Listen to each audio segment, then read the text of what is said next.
এই ছাত্রলীগ 16 বছর থেকে শিক্ষা প্রতিষ্ঠানকে মিনি ক্যান্টনমেন্ট বানিয়ে রেখেছিল।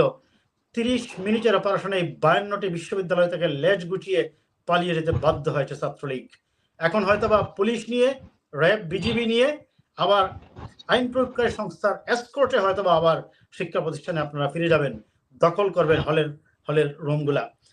কাজেই জোর করে কোনো কিছু আদায়ের চেয়ে মানুষের ভালোবাসা দিয়ে আদায় করার চিন্তাটা করাই বেটার হবে বলে আমি অন্ততপক্ষে মনে করি। এখন আসি আপনার ডিবি হেফাজত। আচ্ছা, আমি একটা কথা বলে নেই, দেখুন এই যে নিষিদ্ধের ব্যাপারটা, আপনারা জানেন যে পাকিস্তান আমলে কমিউনিস্ট পার্টি কিন্তু নিষিদ্ধ হয়েছিল। সেই কমিউনিস্ট পার্টি নিষিদ্ধ হওয়ার পরে আপনার এই যে আপনার একজন নেতা ছিলেন, তার নাম ছিল আমি নামটা মির্জা গুলাম হাফিজ সাহেব, পরে তিনি বিএনপিতে যোগ দিয়েছেন, এবং হাজি মোহাম্মদ দানেশ পাকিস্তান থেকে, তখন তো পূর্ব পাকিস্তান এবং পশ্চিম পাকিস্তান ছিল, কমিউনিস্ট পার্টি বন্ধ হওয়ার কারণে তারা কিন্তু ভারতে চলে গিয়েছেন, পরে 2 বছর পরে আসছে, কিন্তু আলটিমেটলি তারা কিন্তু শেষ হয়ে যাননি, তারা কিন্তু টিকে ছিলেন এবং কমিউনিস্ট পার্টিও ঠিক আছে। কাজেই জোর করে কাউকে বন্ধ করে আপনি জনগণের মন থেকে মুছতে পারবেন না। আসি আপনার ডিবি অফিসে। ডিবি অফিসের কথা যদি বলতে হয়, দেখুন আমি প্রথমেই বলি, বর্তমান ডিবির যে প্রধান জনাব হারুন সাহেব, সেই হারুন সাহেবের অপকর্ম বাংলাদেশের ইতিহাসের যে কোনো ডিবি অফিসারের,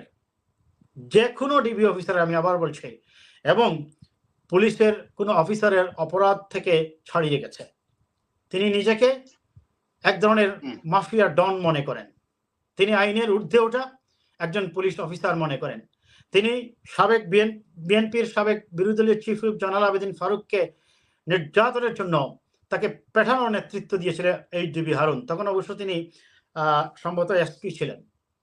এই ডিবি হারুন, আপনাদের মনে আছে যে বিএনপি অফিসে উনি রেড দিয়েছিলেন রাতের অন্ধকারে। এই ডিবি হারুন সাহেব তার দলবল নিয়ে রাত 12:30 1টার সময় গিয়ে বিএনপি অফিসে হানা দিয়েছেন। আপনি যদি কোনো পার্টি রেড দিতেই হয়, আপনি দিনের বেলা যাবেন, সেখানে কর্মীরা থাকে, আপনি রাত্রেবেলা কেন গিয়েছেন? গিয়ে কাল্পনিক তত্ত্ব বানিয়েছেন, সেখানে অস্ত্র পাওয়া গিয়েছে। অন্তত একটা বোকাও বিশ্বাস করবে না যে কোনো দল যদি সন্ত্রাস করেও, আমি যদি বিতর্কের খাতিরে ধরেই নেই যে অস্ত্র রেখেছে তারা, কোনো দল অন্তত তার পার্টি অফিসে রাখবে না, অন্য কোনো জায়গায়, নিরাপদ জায়গায় রাখবে। এই ধরনের কাঁচা কাজ এবং তৃতীয় শ্রেণীর কাজ করেছেন এই ডিবি হারুন সাহেব। তার সম্পর্কে আরো বলতে হচ্ছে আমাকে যে তিনি এই যে কোটা আন্দোলনের 6 জনকে গ্রেপ্তার করেছেন, তারা বলছেন গ্রেপ্তার নয়, হেফাজতে নিয়ে আসা হয়েছে। সেই বাসার মারপেচ আপনি যাই বলেন না কেন, স্বরাষ্ট্রমন্ত্রী জনাব আসাদুজ্জামান খান কামাল সাহেবও বলছেন তাদেরকে নিরাপত্তা হেফাজতে ডিবি অফিসে নেওয়া হয়েছে। দেখুন, নিরাপত্তা তো তাদের কাছে কেউ চায়নি, এক। দ্বিতীয়ত হচ্ছে, নিরাপত্তা দেওয়ার জন্য আপনি কেন ডিবি হেফাজতে নেবেন? 2। তৃতীয়ত হচ্ছে, আপনি যখন তাদেরকে নিলেন ওই জায়গায়, ডিবি অফিস কি কাউকে গ্রেপ্তার করার পর ডিবি অফিস থেকে আন্দোলন ঘোষণা করা কিংবা আন্দোলন প্রত্যাহার করার জায়গা? আপনি ডিবি অফিস থেকে কেন এই ভিডিও বার্তায় এই ঘোষণাটা দেওয়াচ্ছেন তাদেরকে দিয়ে? এবং স্পষ্টত এই ছেলেগুলার যে রিফ্লেকশনটা, তাদের যে ফেস অ্যাপিয়ারেন্স আমরা দেখছি, স্পষ্টতই মনে হচ্ছে তাদেরকে খুব শঙ্কিত মনে হচ্ছে। তারা নিশ্চয়ই, আপনি জানেন যে 20 থেকে 25 বছর বয়সের উদীয়মান তরুণ, সেই বয়সে তাদের ম্যাচুরিটি বা কতটুকু আসবে, এবং তাদের মধ্যে যে এক ধরনের প্রেশার ক্রিয়েট করে মানসিক নির্যাতন করা হচ্ছে, সেটা স্পষ্টত এই ছবি থেকে আসছে। এবং আপনারা দেখেছেন এই ছবিগুলো বিশ্লেষণ করা হয়েছে, একজনকে দেখেছেন আপনারা, সে এইভাবে আঙ্গুলটা রেখেছে।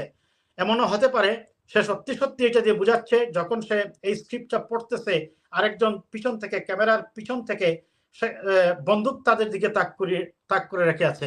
এমনও তো হতে পারে, কারণ ডিবি অফিস কোনোভাবেই, অ্যামনেস্টি ইন্টারন্যাশনাল বলছে, আপনার সুজন বলেছে, আপনার এই বাংলাদেশের আমি দেখলাম শাহদিন মালিক সাহেব, ওনারা সবাই বলছেন যে ডিবি অফিস আন্দোলন ঘোষণার জায়গা নয়, আন্দোলন প্রত্যাহার করার ঘোষণার জায়গা নয়।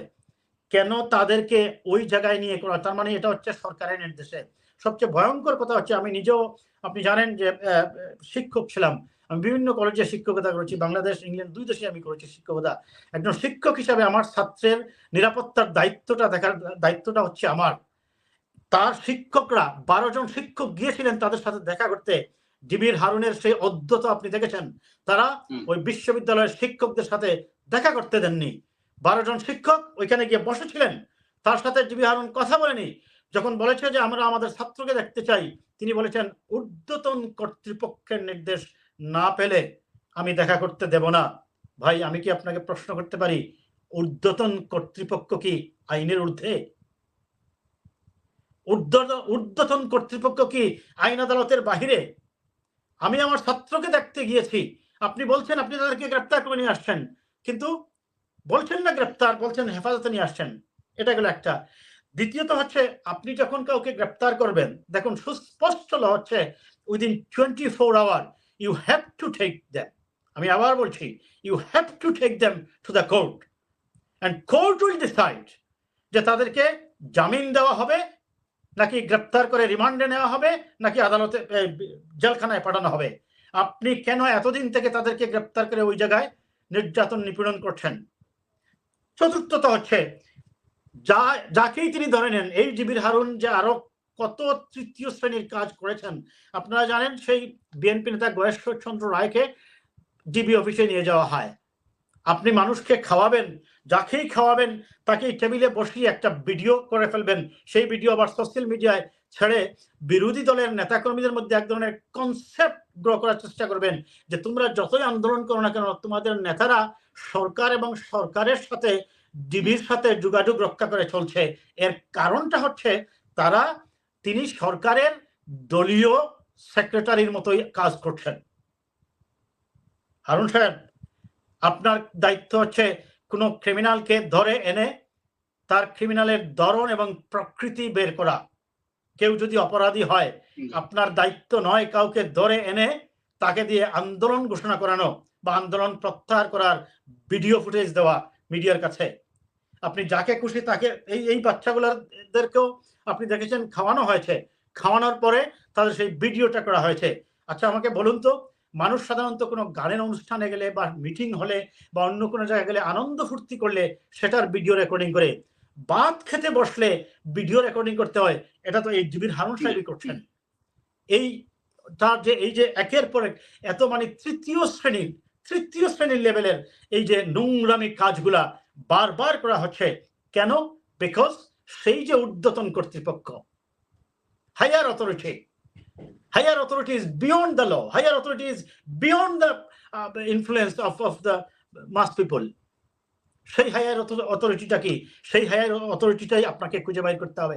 সেই হায়ার অথরিটি হচ্ছে 16 বছর থেকে অবৈধভাবে রাষ্ট্র ক্ষমতায় থাকা সেই লাল ভবনের মালিক, অবৈধ ক্ষমতার অধিকারী প্রধানমন্ত্রী শেখ হাসিনা ওয়াজেদ, যার আজীবন ক্ষমতায় থাকার স্বপ্ন, যিনি নির্বাচন ব্যবস্থাকে করেছেন, যিনি ইলেকশন প্রসেসকে করেছেন ডিমলিশ, সেই ইলেকশন প্রসেসকে কমপ্লিটলি ডিমোরালাইজ এন্ড ডিমলিশ করে পুরো নির্বাচন ব্যবস্থাকে ধ্বংস করে দিয়ে তিনি একের পর এক তার ক্ষমতার নবায়ন করে নিচ্ছেন মাত্র।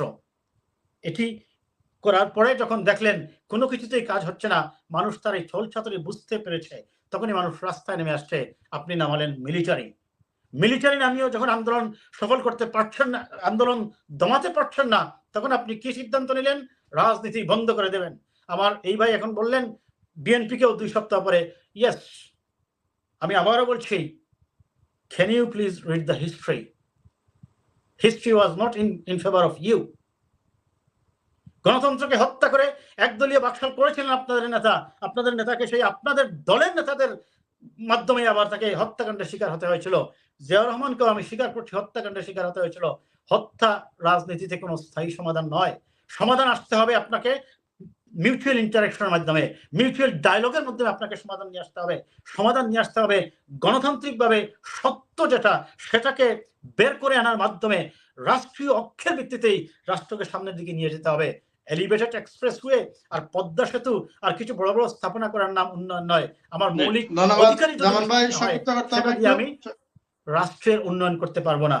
কাজেই আমি শেষ করবো এটা বলে, কাউকে নিষিদ্ধ করা, কাউকে বন্ধ করা কিংবা ডিবির হারুন সাহেবকে দিয়ে এই নাটক করার চেয়ে সত্য যেটা গণতান্ত্রিক রাজনীতির যে ভ্যালুগুলা, সেই ভ্যালুগুলাকে ডিমোরালাইজ বা ডিভালুয়েট না করে তাকে তার গতিপথ অনুযায়ী চলতে দিন এবং সমাজে গণতন্ত্র নিশ্চিত করুন। অবিলম্বে শেখ হাসিনার পদত্যাগ এবং নির্দলীয় নিরপেক্ষ সরকারের অধীনে নির্বাচনের মাধ্যমেই সত্যিকার অর্থে গণতান্ত্রিক ব্যবস্থা ফিরে আসবে।